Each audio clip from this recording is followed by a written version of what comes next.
šitas ir tomēr mans trakākais pasākums, tāpēc, ka man pamudināja draugi, tāpēc, cīnīšos līdz galam, lai noķertu to Alfas 1000 latu.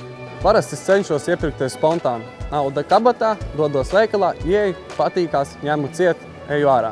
Dulākais bija man, kad es aizgāju nopirkt mašīnu, un pēc tam sapratu, vai es tomēr viņu varēšu pavilkt. Mans uzdevums bija doties skatīties, kā lāčs guļ ziemas smiegu, bet ja viņi tomēr pamostos, es paņemu savu ieroci un šautu gaisā. Mans mīļākais akcents būs šī šautene, jo es vēlos doties un mācīties šaut. Īstenībā es esmu mīļš un lietā ieroci nemaz neliktu. Es ļoti vēlētos noķert Alfas 1000, jo es zinu, ka es atbrauktu uz šo veikalu un iztērētu visus līdz pēdējiem santīmam.